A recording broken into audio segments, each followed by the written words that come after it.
Welcome back to our Flipped Learning series from the Illinois Flipped and Blended Learning Network. And what I want to talk about next is, now that we have the definition, now that we have the framework, what are some specific ways that the flipped classroom can look like in practice? There's two big camps here. There's more of a traditional flip, and then there's what's called an in-flip. All right? Now, in a traditional flip, we have the two spaces, independent space and group space. And we've talked about how those interact, how the independent space is things students can do on their own, usually outside of the classroom, and the group space, while it can be outside the classroom via digital means, is mostly happening inside the class. That's a very traditional flip. Individual space at home or outside the class, group activity inside the class. That's traditional. Now let's talk about the in-flip. The in-flip, it all happens in the same spot. Now, let's think about this a second. If one of the reasons we flip is to take things out of the classroom bucket so that we have space to make more activities for group activity in the same amount of space, how can we put it all back in and still fit more in? That's the in-flip. Well, first of all, you don't fit as much stuff in the in-flip as you put in a traditional flip. But again, it's not quantity that we're going for anyway. It's quality. It's also a matter of timing. In an in-flip, the students come in and they do the individual space components somewhere in the classroom. And then they also have the group interaction space somewhere within the classroom.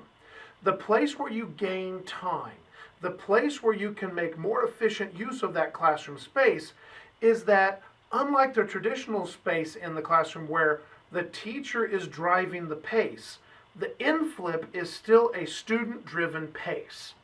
Now, that student-driven pace is because I still have all of those individualized activities available and accessible in my framework. And the students simply do them in the class. Remember, in our framework for flipping, access was a big key. If you're in a situation where access may be a challenge for your students, the in-flip might be the solution that you need, because that access can be provided within that school environment more consistently and uniformly than potentially otherwise. So if that framework is available to students in the classroom, here's what it might look like. Students come into the classroom, but instead of waiting for the teacher to take attendance and get going, the student sits down, they get their digital device, which may be a classroom set, it may be their own device that they brought, BYOD, it may be their one-on-one Chromebook device or iPad device, it may be one device that a couple students share at a center, but they go and get involved in an individualized activity, either at the teacher's direction or of their choosing, depending on how well the training has gone on the method, also depending on what the teacher's trying to accomplish during that portion of the class. But they go to do that individualized activity. As the other students come in, they do likewise. Or if they're already done with that particular individualized activity, then they go join part of another group activity. And the job of the teacher is to greet all the students and direct who's going where and who needs what based on the data at hand. So that is how an in-flip starts its day. Now, as this student finishes an individualized activity, they may move to a different individualized activity. Or as this one student finishes his individualized activity, maybe he goes over here to a group activity. And so groups intermix and mesh repeatedly and remix. This is the type of differentiation that you can't have within a traditional classroom easily. Elementary teachers have been doing this for years. They call it centers. Okay? All we're doing is we're applying those centers with a digital element.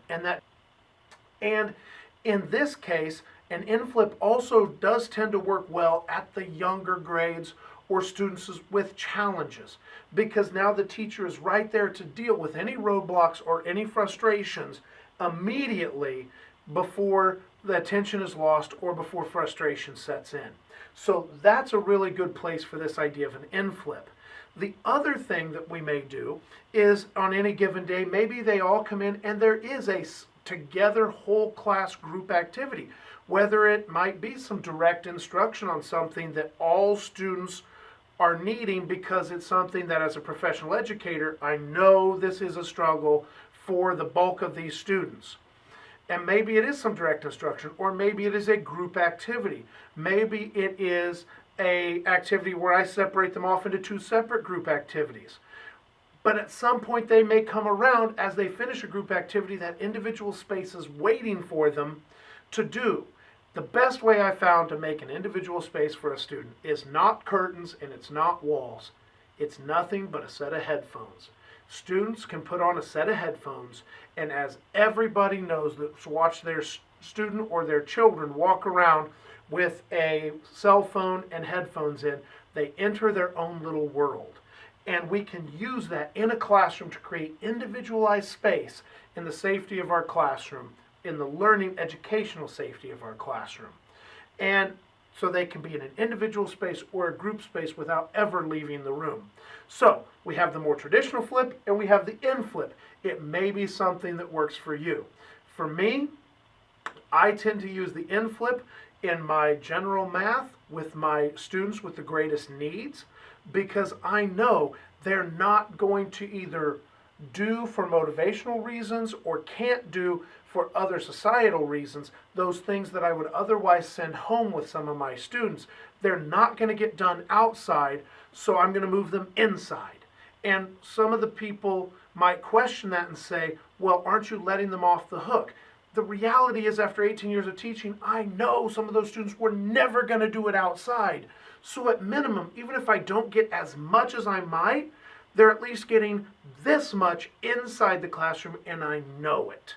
And so in this case, they're getting more education than they would have otherwise if left to the old traditional system. So in the in-flip, in my case, it's because I want a better rate of return on the learning. That's why I happen to use it. For others, they use it for a variety of other reasons. The in-flip also works out very, very well in a mastery setting because that frees up the teacher to be working on mastery and on reteaching with students that need it, while other students can move on ahead and rush ahead. So all of those things are great benefits of the flipped classroom, whether you do it traditionally or in an in-flip situation.